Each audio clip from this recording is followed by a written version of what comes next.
District Attorney Sandra Doorley, Sheriff Todd Baxter, Judge Alex Renzi, who waits me alone in New York State Supreme Court. My name is Chris Chichester. I've never committed a crime. This is the Freedom of Information Law that you have received from me relentlessly. I'm not going to read every one, but I will send this to you on October 24th, October 26th, and October 28th. Today's the 22nd. I'm telling you what you're going to do. You'll receive 60 plus documents from me in a 3-day period. Three times in a 5-day period. And you will ignore every one, including how I'm demanding the names of my prosecutors' silence. And you, Sandra Doorley, are at such an apex of corruption that you will not disclose the names of my prosecutors. Despite the fact every court appearance for me is a public proceeding. So, this Freedom of Information Law document, which I emailed to you, was received. Everyone here that I just held up, because it says Sandra Doorley on October 17th. This is R. Smith. Sign for it. Again, Todd Baxter, M. Farrelly. That's on October 15th. Again, Sandra Doorley. I think that's RSP. You received this. Alex Renzi, Nicholas Sprague signed for this, where I'm demanding a list of defendants from Alex Renzi and the names of my prosecutors before him. Alex Renzi again, M. Mikens signed for him. Then here's Paul C. Metzler, where I'm demanding a list of defendants from Pembroke Town Court to sign October 11th. Christian Sapansky signed. James Humilly Jr., that's KS, I guess that's her again. And you refused every time as I held up these cards. This is your corruption. Language requires precision. When I use a word like corruption, I've explained in detail it for 18 months. I'm going to do it again today. You're simply refusing to disclose public information to me. It's why you're corrupt. I can't even find out the names of my prosecutors. That is absolutely, totally, completely an abomination. And I'm confident the United States Department of Justice and its employees will agree, especially Assistant Attorney General for Civil Rights, Kristen Clark. In Alex Renzi's courtroom, what I'm going to demand from him, and he will refuse to answer this question. The United States Supreme Court, which I used to walk by on my way to work at the Russell Center Office Building, has clerks, and it should have clerks, given the monumental importance of its work. The 9 justices require assistance, and that's what the clerks do and achieve for each. And the Court of Appeals in Albany requires clerks, given its impact on every citizen in the state of New York. Well, what I'd like to know from Alex Renzi, and this is where he will refuse to answer. He's got a name here. It's not Alex Renzi signing this. It's Nicholas Sprague. So when I write to him and ask him if Nicholas Sprague is his clerk and how much does he pay Nicholas Sprague, Alex Renzi will refuse to answer. This is why he's corrupt. And then when I write to, he's got another one here, M. Mikens. So does he have more than one clerk? Is Nicholas Sprague and M. Mikens 2 clerks for Alex Renzi? And what do they pay? Just like here for Paul C. Metzler, where it says Christian Sapansky. Is this your clerk, you bald-headed widow? And is your clerk paid more than you? Because you're only paid $28,000. But what's the joke to you? Sandra Doorley, Todd Baxter, Alex Renzi, Paul C. Metzler, James Humilly Jr. Because I'm demanding information from you. So Todd and Sandra and Alex and Paula and James, I'm from Long Island, in a small village called Lake Grove, and I went to Center Reach High School and State University of New York at Stony Brook. I love Long Island. It's one of the reasons why I'm a fisherman. And on Long Island, there is Smithtown and Brookhaven, and the village I'm from is from Brookhaven. And when the Smith Haven Mall was constructed in 1970, it took its name from the 2 towns, Smith and Smithtown, the Haven and Brookhaven. Brookhaven is one of the most corrupt towns of the last 40 years in the state of New York. It is astounding what goes on. That's what its nickname is, Crookhaven. And I was an intern on the Suffolk County Legislature 30 years ago, and I would hear people refer to Crookhaven. Well, in the Smith Haven Mall is Spencer's Gifts, and you know what Spencer's Gifts is. It's a gift shop, and it has other things. I mean, when you're 10 years old, you see a whoopee cushion in Spencer Gifts, you think, I have to have that. Well, I was recently in Spencer's Gifts at Marketplace Mall, and I was thinking, as I looked at the products, that I really wasn't going to buy anything because I don't need anything from Spencer's Gifts.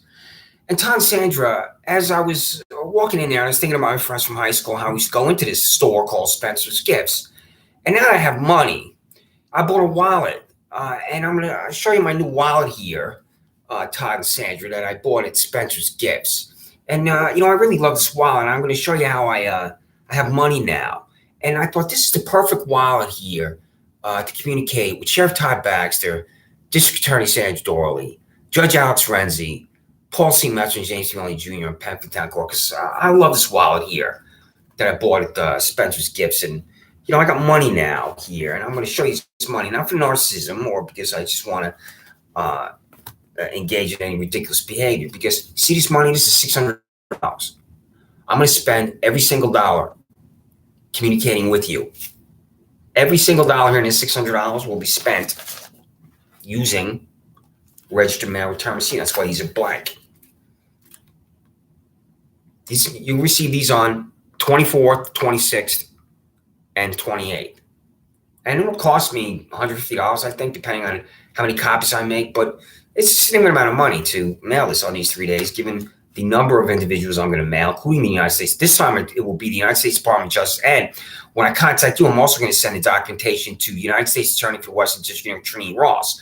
And on the 24th, when I contact you, I'll have a separate letter, I hope, for Trini Ross, where I say, this is the level of corruption of Todd Baxter, Sandra Doorley, Paul C. Metzer, James Melly Jr., and Alex Renzi, where I'm demanding this information from them. And then on the 28th, the third time I send this, I will contact Trini Ross again. I'll say, I told you, I can't even get the names of my prosecutors from this corrupt, nauseating, sickening hack, Sandra Doorley, despite the fact I've already demanded it for 18 months. So this is going to come to you because I now have money. And what I now know that I should have really understood, given my age, is that if I had money previously, I never would have been in jail once, and I've been in jail 6 times. So I'm going to put my money back into my wallet that I bought at Spencer's Gifts here. This is my Todd Baxter, Sandra Doorley, Alex Renzi, Paul C. Metzer, James Melly Jr. wallet. I love this wallet because I can communicate with you.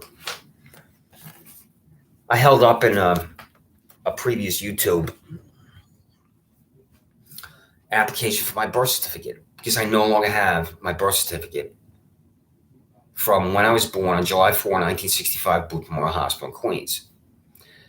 And I would love to look at my birth certificate, and I would think about my mother. I don't go by Christopher. And she would use my full name occasionally. And when I was filling out the application for the birth certificate, I was thinking about my mother and how she used to use my full name because mothers, and I think fathers, will use the full name of the child when the child's in big trouble. And whenever I heard my full name, I knew, what do I do now? And when I was filling out the application for the birth certificate, I was thinking about my mother and how she used to call me by my full name. And the reason why I tell you this is not for narcissism. It's because of my legal eviction by my psychopath landlord, Giuseppe Spano and Antonino Spano. I don't even have a birth certificate. That's because I have nothing.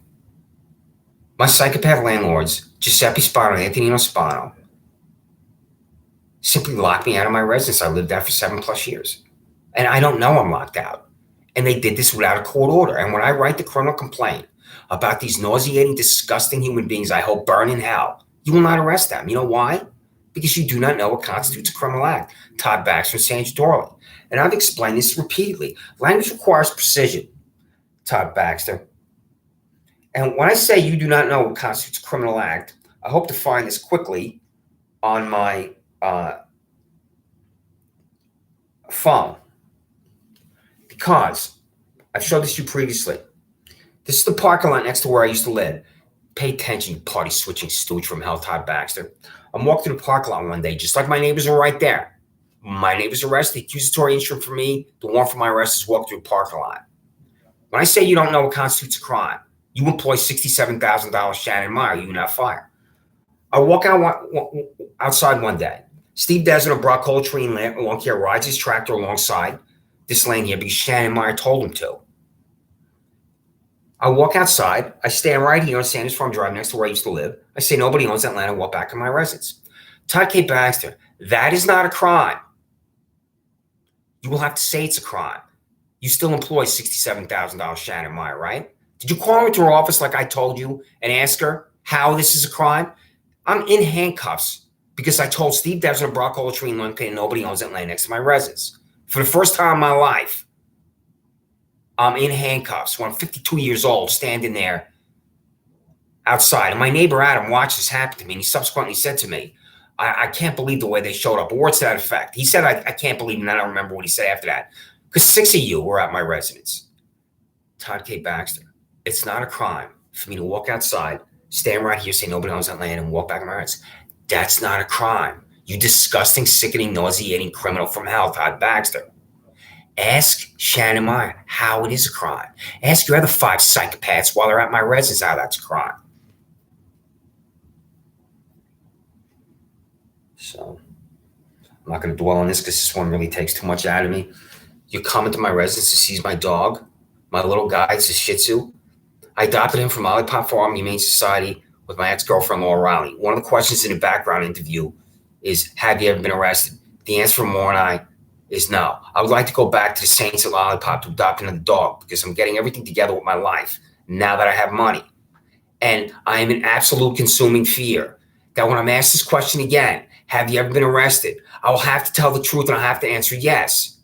And my application to adopt a dog from the Saints at Lollipop Farm Humane Society, in all likelihood, will be denied.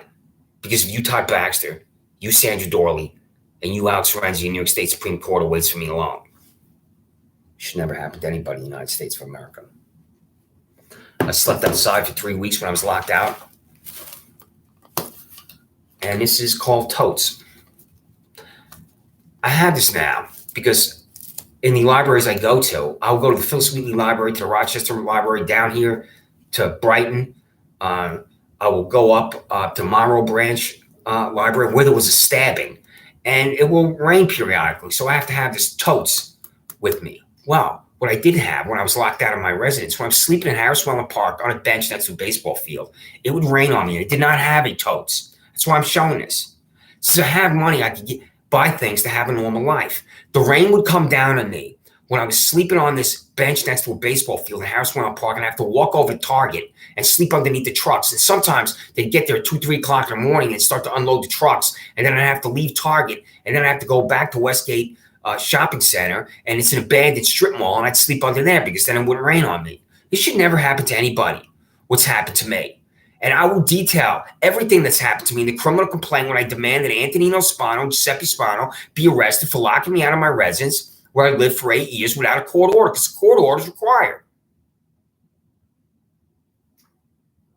I'm sleeping outside in the rain with no cover, like this product I'm holding in my hand because of my psychopath landlords.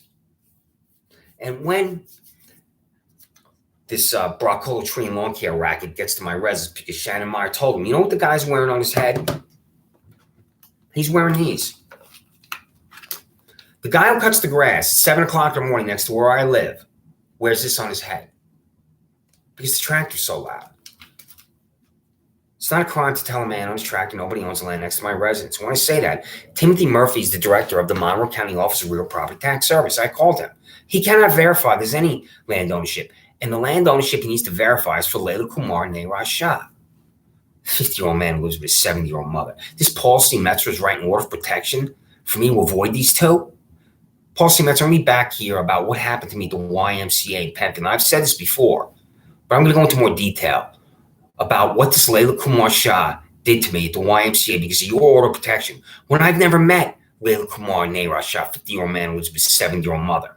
I mean, the insane existence of this guy going to the sheriff's office about me walking through this parking lot, but now my neighbors here. There were events at Harris Wellman Park for June 30th, 2019, where after the fireworks at the park, Penfield High School students will walk through this parking lot all day. If it's a crime to walk through this parking lot, which is the accusatory instrument for me, which is the arrest warrant for me, did you arrest a Penfield High School student? What would the mothers and fathers of Penfield High School think if you arrested a Penfield High School student or Penfield High School band student for walking through the parking lot?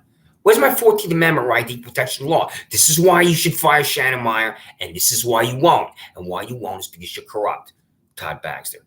When I left, the fireworks at Harrisburg Island Park, there were at least 200 people in front of me that walked through this parking lot.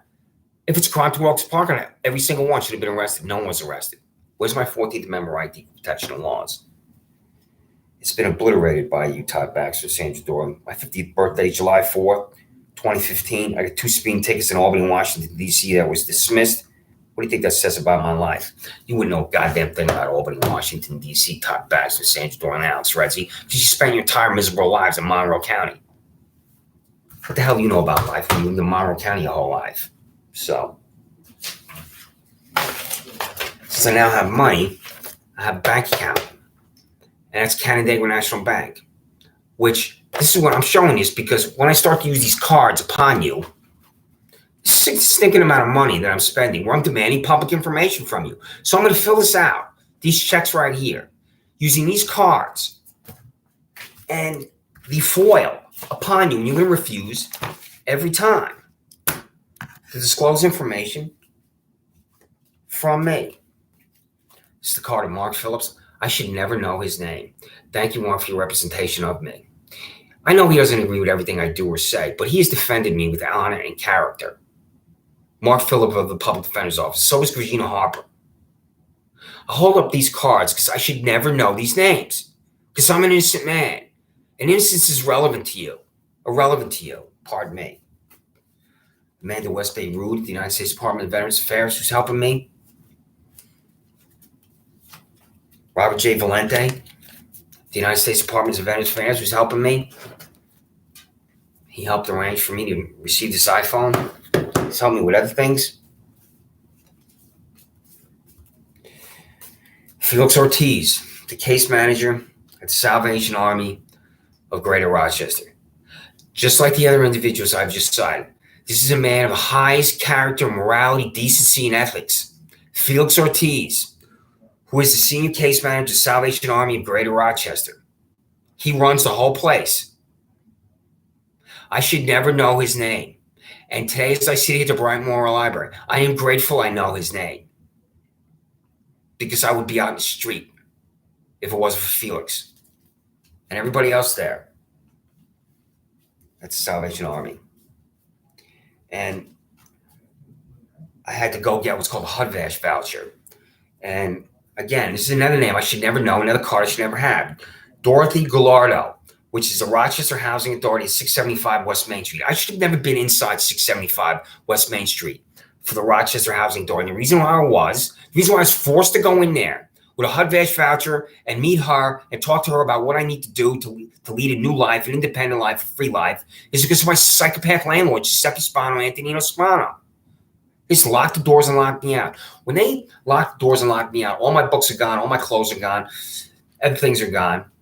My sister Barbara Ann bought me a washer and dryer, a manual washer and dryer, that she spent, I think, $750 on for both. Well, when Antonino and Giuseppe Spano rented the new residence, they went down to the basement and they told the prospective tenants that this is a washer and dryer that they don't own, that they didn't buy.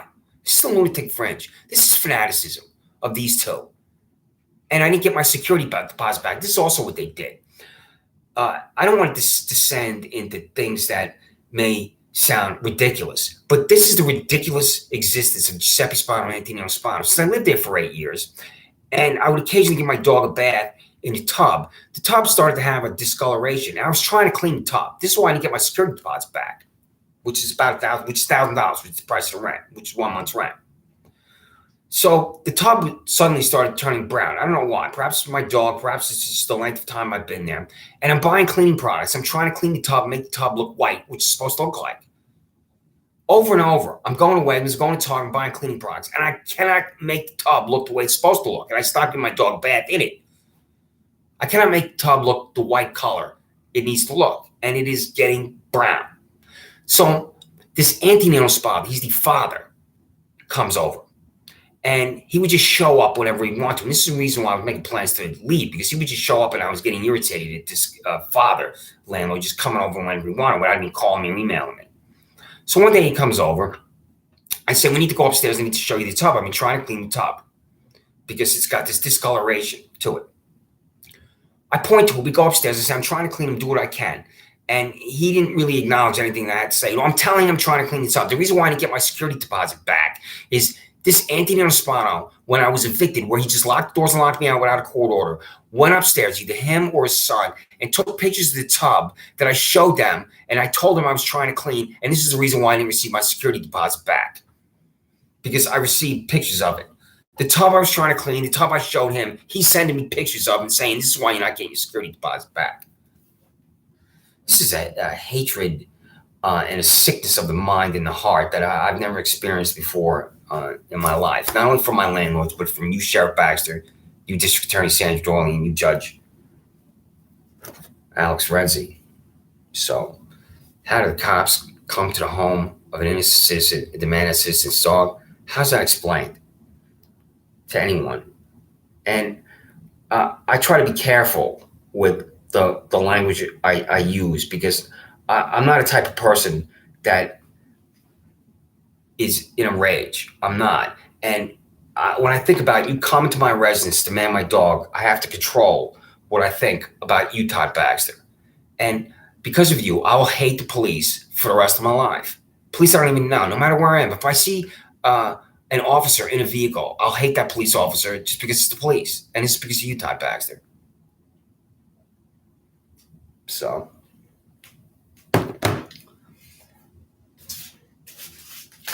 I'm constantly getting mail that I'm afraid to open. Like, I got something from the Social Security Administration. I haven't opened that because I'm always thinking that this is going to be bad news for me. And why are they contacting me? And for what reason? I live my life in many respects in fear. And there's a reason for it, because I'll be in jail again. Sandra Doorley, how am I in jail when a prosecutor doesn't talk court? How's that happen to any citizen anywhere in the United States of America? Doesn't matter to you. What would you think if your two daughters were in jail and you had to go see your two daughters, and then they are sitting there in a jumpsuit, and one of your daughters says to you, Mom, the prosecutor didn't talk in court? Would you think that's sick lunatic fringe? Because that's you. You are the sick lunatic fringe, Sandra Doorley. Do you, Sandra Doorley, go into the office and work a standing 40-hour work week? Why do you need a conviction integrity unit?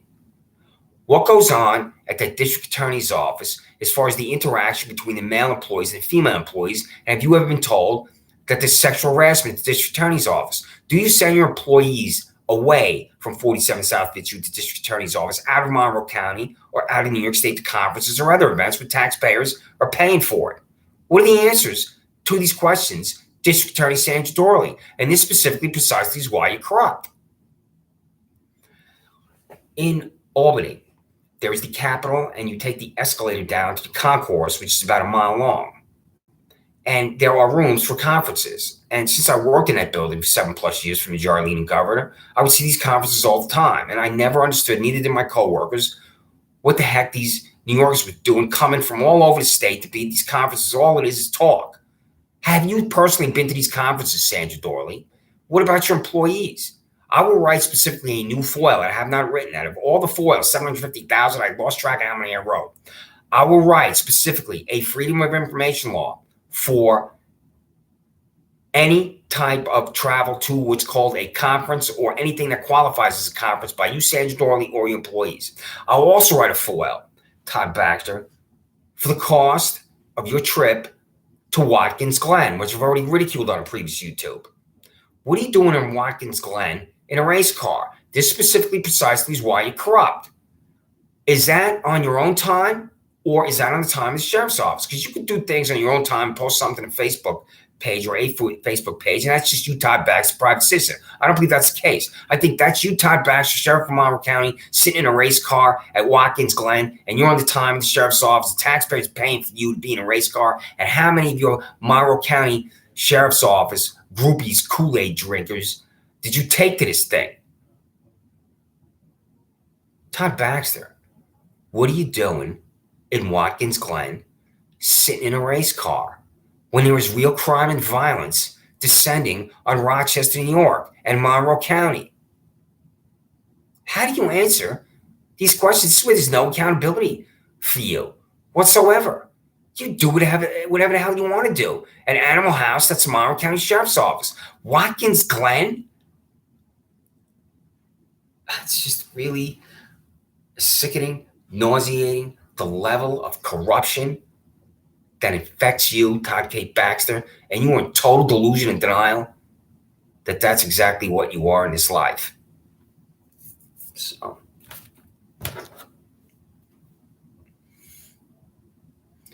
Todd Baxter, did you ask, like I've told you repeatedly, $79,000 Andrew Reale, how he charges me with harassment second while I'm not harassing anyone? I'm violating tactic on a bench press? Todd Baxter? Todd Baxter, a citizen charged with harassment second. That citizen should be harassing another human being, isn't that right? Do you know what I'm talking about, Todd Baxter? I go to a now defunct gym, PW Fitness. I'm on the bench press. Up walks to me Jermaine Benham. He goes like this. I'll say up in 30 seconds. He stands over me, punches down. My head snaps back violently. Benham walks away. Todd K. Baxter, Sheriff of Monroe County. Who did I harass? Why do you think I paused? Are you thinking about that? Who am I harassing? We go out to the vehicle. I'm sitting in the back seat of the Monroe County Sheriff's Office vehicle. I'm going to be in jail for what's about to happen. Reale tells Bevan what to say to me, marches Bevan around to the side of the vehicle, and he says these 7 words to me: I want to press charges against you. That's how I'm charged with harassment second, sitting in the back seat of Andrew Reale's Monroe County Sheriff's Office vehicle. I go to Penfield Town Court. I appear in front of John P. Lomenzo Jr., where the prosecutor doesn't talk. I have to answer criminal contempt second, that ludicrous concoction, harassment second while I'm not harassing anyone, and I'm sent to Monroe County Jail without the prosecutor talking. And you, Sandra Doorley, refusing to disclose the name of this prosecutor. So, Sandra Reale, who I initially had massive hostility and hatred for, which is now returned, help me. And I'm not going to go into details. I'm not going to say it here. And I start to contact Penfield Town Court demanding a list of defendants. And on my voicemail recently, I say recently, I think in the last 4 weeks, is a voicemail from Andrew Reale. Andrew Reale left a voicemail on my iPhone, on this phone right here, where I listen to it, where he's telling me not to contact the court. Why? This Penfield Town Court, when I left voicemail messages telling them to send me a list of defendants, when I sent them the Freedom of Information letter they already received and signed for, contacted Andrew Reale, and then told him, words to the effect, that they weren't going to comply, and then to have Reale call me and tell me not to call the court. Again, this is the sick lunatic fringe. A courtroom in Penfield Town Court, in every courtroom, is a public proceeding. I want to see a list of defendants so I can talk to these defendants. When I was in there for one of my appearances, I think this is my last appearance in Penfield Town Court, I sat down in one of these ridiculous pew seats that reminded me of the church I used to go to on Long Island called Assumption Blessed Virgin Mary when I was in high school and junior high school with my family. I looked to my right, and there's a woman I recognized immediately. She's a cashier at Wegmans. And she was in complete fear. And she said to me, I didn't do anything wrong. Well, if I receive a list of defendants, I know her first name. And I believe since I know her first name, I could possibly figure out, based on a list of defendants, her identity. And I can ask her why she was in Penfield Town Court. Since I know I live in Penfield, and I'm not going to that Penfield Wegmans. I don't know where she works. But I believe I would be able to identify her because she has a unique first name. Wow. They're refusing to provide me with a list of defendants in Penfield Town Court. That's a public proceeding. These $28,000 Paul Metz and $34,000 James Wheeling Jr. What they're also going to refuse to do is provide me the documentation for the appearance of Daniel DeLaus III before John P. Lomenzo Jr. You should know his name, and I know you know his name. He's an accused child rapist that Lomenzo freed because he has a relationship with the family. He doesn't recuse himself from the appearance of Daniel DeLaus III, an accused child rapist, and he's subsequently arrested again. There is real crime. Just because I'm an innocent man, I've been in jail 6 times, I don't reject every single arrest as illegitimate. This is a violent predator who wants to rape children, this Daniel DeLaus III. And he's been seen by the neighbors in Penfield and Anatel Lester trying to do this. Well, I want to see these defective documents. In Penfield Town Court, are documents described as defective by John P. Lomenzo Jr. when he released Daniel DeLaus III back to freedom because he knows the family. You, Paul C. Metzer, and you, James P. Mully Jr., better have those documents. And 2 things are going to happen. Either you know where the documents are, they can be located, and you will refuse to comply with my Freedom of Information law and send them to me, or they don't exist anymore. Either way, this is another indictment of that star chamber that's Penfield Town Court. So,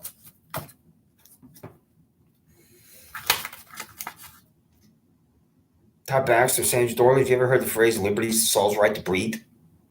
Because I love that phrase. And you too are responsible for the suffocation of my liberty. And when I say you're at Wegmans all the time, Todd Baxter, I'm walking over there and there's your vehicle. I couldn't have photoshopped this better. As I'm walking over there, as I'm going to Gold's Gym in Fairport, which I used to go to every day, and there's your vehicle driving right at me. I took out my phone, took a picture of him. So your employees are here at Wegmans every day on East Main Street in Pindle, where I stood using this same phone, taking a TikTok app, which is only 3 minutes. You can see the vehicle right behind me. So here's your employee at Wegmans. There's your employees at Pindle and East Main Street, where they sit in their vehicles doing nothing. Why? Because you're a buffoon, stooge, and incompetent Todd K. Baxter. My illegal eviction is not narcissism. I ran a race at Copso Park. These red, white, and blue shorts that I love, this white jersey. I would hang my jerseys up on a chandelier where I used to live. All my running outfits, all my clothes are gone. And that includes this outfit right here that I wore at Copso Park. I had such a terrific day. This is a real cross-country course. It's not some cement 5K. It's not narcissism. I'm not showing this because I want you to know that I'm a runner. I no longer have those shorts. I no longer have that white jersey. I no longer have those running shoes. Runners obsess about their shoes, especially their racing shoes, because Todd Baxter, Sandra Doorley, psychopath landlord Giuseppe Spano, psychopath landlord Anthony Spano, everything I own is gone. Should never happen to anybody in the United States of America. So, reason why I'm in jail 6 times, as I now know, justice comes down to money.